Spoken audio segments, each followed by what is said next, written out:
चलिए देखिए, आर्टिकल्स में सबसे पहले ध्यान देना है वॉवेल और कॉन्सोनेंट। तो हम जानते हैं कि अल्फाबेट्स किसको बोलते हैं, एबीसीडी को बोलते हैं अल्फाबेट्स। अल्फाबेट्स में दो बार, पहला वॉवेल और कॉन्सोनेंट। वॉवेल में ए, ई, आई, ओ और यू। बाकी जो बचा 21, 26 में 5 घटा दीजिए तो कितना बचेगा 21। जो 21 लेटर आया वो क्या कहलाएगा, कॉन्सोनेंट। तो देखिए वॉवेल और कॉन्सोनेंट में यहाँ वॉवेल आपको याद हो गया और कॉन्सोनेंट तो जो इसको छोड़कर जो आएगा वो कॉन्सोनेंट कहलाएगा। जैसे बी, ए नहीं होगा, बी, सी, डी, ई नहीं, एफ, जी, एच, आई नहीं, जे, आई नहीं, J, K, L, M, N, P, Q, R, S, T, V, W, X, Y, Y R, Z. देखिए 26 है कि 26 में 5 घटाइए तो कितना आया 21। यह आपका वॉवेल और कॉन्सोनेंट है। एक अभी अल्फाबेट्स में पढ़ेंगे क्या कि देखिए खाली स्थान दिए। अब यहाँ हम दिए बी ओ वाई और यहाँ ए और ए एन का प्रयोग करना है। तो ए और ए एन का प्रयोग कहाँ करेंगे, यहाँ पहले क्या भराएगा, बॉय के पहले क्या भराएगा, ए भराएगा या ए एन भराएगा। लेकिन यहाँ बताए जानता होगा कि वॉवेल जब रहे, कहीं पर कोई लेटर अगर वॉवेल रहे तो उसके पहले ए एन का प्रयोग करते हैं ना। लेकिन यहाँ इसके क्या है, बी। बी क्या है, कॉन्सोनेंट है। जब कॉन्सोनेंट है तो क्या प्रयोग होगा, ए प्रयोग होगा। अब खाली स्थान जैसे E double ji, it means अंडा, तो ई क्या है, वॉवेल है। तो ई जब वॉवेल है तो यहाँ क्या प्रयोग होगा, ए प्रयोग होगा या ए एन प्रयोग होगा, ए एन।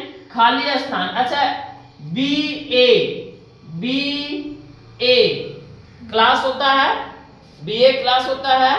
तो बी ए, यहाँ बी क्या है, वॉवेल है या कॉन्सोनेंट है, कॉन्सोनेंट। तो क्या भराएगा, ए भराएगा। क्या भराएगा, ए। अब इसी तरीका से आप लोग देखिए एम ए क्लास होता है, एम ए क्लास होता है। तो एम ए यहाँ क्या भराएगा, ए भराएगा या ए एन भराएगा, क्या भराएगा, ए भराएगा। तो ये अब आप लोग के गलत हो गया, यहाँ भराएगा ए एन भराएगा, ठीक ना। तो ए एन कैसे भराएगा, अभी बताए कि हिंदी में आपको व्यंजन वर्ण और स्वर वर्ण पढ़े होंगे।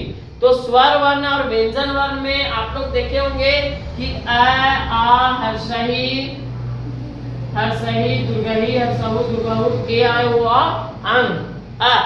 तो जो ये आया हिंदी में प्रयोग करना, आप ध्यान दीजिएगा कोई भी वर्ड को आपको हिंदी लिखना है। जैसे में आप पढ़ रहे हैं आर्टिकल्स में, तो आर्टिकल्स में एक बार बता दिए तो दोबारा नहीं भूलिएगा। सबसे आसान जैसे एम ए, यहां हिंदी में लिखे तो एम ए। तो देखिए शुरू वाला जो वर्ड आया एम, एम ए आया, शुरू में ए आया है। और आ मिया वाला हम बताएं क्या चीज, वॉवेल होता है, आ मिया हिंदी के अनुसार। तो जब एम के जगह ए आया तो यहाँ क्या भरेंगे, एन का प्रयोग करेंगे, ठीक ना। जैसे honest, honest, H O N E S T, ये लिखा है ऑनेस्ट, लेकिन हिंदी में क्या लिखा था, ऑनेस्ट, ऑनेस्ट लिखाता है। देखिए तो शुरू वाला अक्षर आप अगर नहीं पढ़े हैं तो देखिए एच, आप सोचिएगा क्या कि एच आया है तो एच हम लोग क्या लिखेंगे, ए लिखेंगे, ए लिखेंगे। तो ये आपका गलत हो जाएगा, गलत होगा ना। तो यह देखिए सबसे पहले हिंदी में आप अपने मन में रखिए, यहाँ लिखना तो जरूरी नहीं है। ऑनेस्ट लिखाता है, ऑनेस्ट, एच आपका साइलेंट हो जाता है। तो ऑनेस्ट जब लिखाया है, ओ आया है, तो यहाँ क्या हो जाएगा, ए एन का प्रयोग हो जाएगा। तो इतना समझ में आया, अब भूलिएगा आगे